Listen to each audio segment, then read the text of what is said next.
Hello, welcome back to Football Now, a YouTube channel where we're going to be giving you our predictions, previews, and running you through the betting odds, the latest round of Premier League fixtures. Before we get into today's fixture, we're still in the middle of the 3 o'clock kickoffs on Saturday. I want to remind everyone of the ongoing competition we've got going on here at Football Now.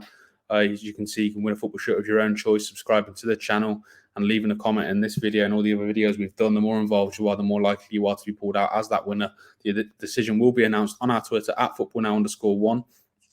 On our road to 100 subscribers. We're about 3/4 of the way there now, so we're not a million miles away. So get involved, get us to that mark, and who knows, you might be that lucky winner. As you can see, like I mentioned, we're still on the 3 o'clock kickoffs on Saturday. Brentford hosting West Ham, a London derby. Before we get into the games, Connor, do you want to talk us through the betting odds?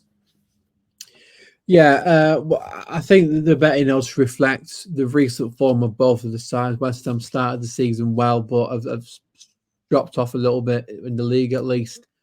And Brentford, I think we always felt after a difficult start, we're always going to kick into gear, and this seems to have done that. They've won the past 2 games. So 9th versus 10th, but it's a team in 10th. Brentford do go off as favourites at home, which, you know, I would expect them to do so. They've got the home advantage. You know, they've started playing like they can again recently, a couple of good results. West Ham have just dropped off. I mean, they beat Arsenal in the cup yesterday, but in the league, very, very poor defeat last time out to Everton, 1-0 at the London Stadium. That would not have been good. And then before that, 4 against Aston Villa, which, you know, is not, it's not awful. Aston Villa having a good season, but I think David Moyes would. I mean, you see down on the table, have won 1 in the past 6 games, which, yeah, I don't think he'd be concerned, but he would be, I think, maybe frustrated is the right word to say. And yeah, with Brentford, I mean, you know, they were in a spell where they were just starting to drop down the table, but we expect them to string a couple of victories together. They've done that now. Beat Burnley 3-0 at home a couple of games ago, very, very comfortable. And then last time out, beat Chelsea at Stamford Bridge. Again, just more walls for Chelsea. I thought Chelsea were pretty decent in the first half, but, you know, just couldn't put the ball in the back of the net. You know, they're just another team that can't seem to find the goals. I think Nicholas Jackson is not the answer. You know, I don't watch Nicholas Jackson and think he's a proper striker. And Brentford seem to be finally adapting with life without Ivan Toney. By the time that they've adapted completely, he'll be back. It's just whether they can keep hold of him in January. That's when he will be returning. But yeah, I don't think Brentford ever panicked. I don't think Thomas Frank was ever concerned, and, you know, with good reason as well. And yeah, I think in this game they'll continue. I think over evens for Brentford. I think, you know, it's.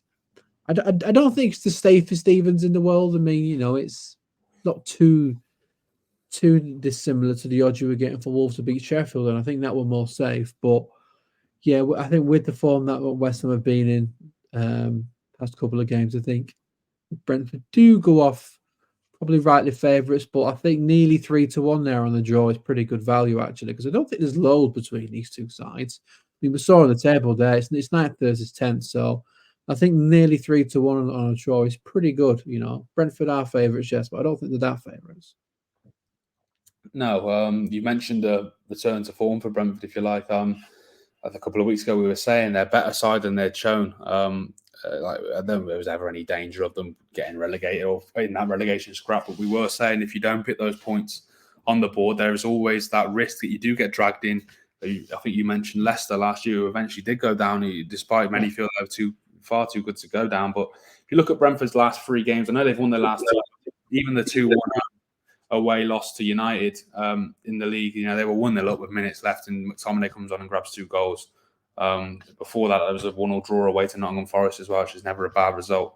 But I think the Burnley game was massive for them to get back, you know, to winning ways, to get those points on the board, and they kicked on again in that West London derby away to Chelsea. I think you mentioned Chelsea had chances, particularly in that first half. But Brentford, they were clinical. I think that, you know, the chances came their way and they took them. And they finished them off right at the end. I think it was in Buemo, wasn't it? They killed the game in the final minutes with Chelsea. Yeah, I think Neil Maupay tried to, but he couldn't even take a shot on an open goal, let alone score. But that's Neil Maupay now. I think it is something ridiculous, like 40-something. His goal route is unbelievable considering he's a striker. Yeah, he's a strange signing. I didn't really understand why they signed him, to be honest with you. On loan from Everton, obviously used to play for Brentford previously, even he's a much better player then. But yeah, you've mentioned the Ivan Toney thing. I think it's January he's going to return, isn't it? There's talk about these of a potential move away in the Premier League. Chelsea, one of those teams. You mentioned any of the goal scorer, Arsenal as well. Your team are being linked as well. Yeah, I've just read that they slapped a 100 million price tag on him as well. That's what I was about to say. I think they said they want 100 million for himself. For Brentford, it's almost a win-win. And if they keep Ivan Toney, great. They've got a brilliant strike for the second half of the season, which you would think would push them even further up the table. And if not, they get 100 million to spend on the team. So they're in a healthy position right now. You mentioned they're sitting in mid-table, 10th place. West Ham 1 place above them. West Ham's most recent league game, at least, you mentioned, was the 1-0 home defeat to Everton. I think, they'd be very, very disappointed with that. That was their third defeat in a row in all competitions. You mentioned the 4-1 away win to Villa. They lost away to Olympiacos in the Europa League, and then the Everton game. They returned to winning ways last night against Arsenal and in the Cup. But yeah, I'm sure that could be a key moment for David Moyes as well, to get those, not the points on the board, obviously it's in the Cup, but to return to winning ways, a bit of a kick up the arse, and they'll be hoping to kick on away at Brentford. I'm just looking at the injuries for Brentford. Damsgaard, De Silva, Rico Henry, Schade, and Toney, obviously suspended. They're all ruled out. Baptiste and Lewis Potter as well. There's questions over whether they could return. Judging by what's on my screen, West Ham don't have any injury concerns. No, I think everyone's fit for them. Yeah, so that's a boost for them. Having said that, I'm going to give my prediction. I do like Brentford, but I am going to edge towards an away win. Actually, I'm going to go 2-1 West Ham. Not with any, I wouldn't be surprised if Brentford get anything, or if Brentford got the win. But I've got a feeling that West Ham might get 3 points in this game. Connor, do you want to give your prediction as well?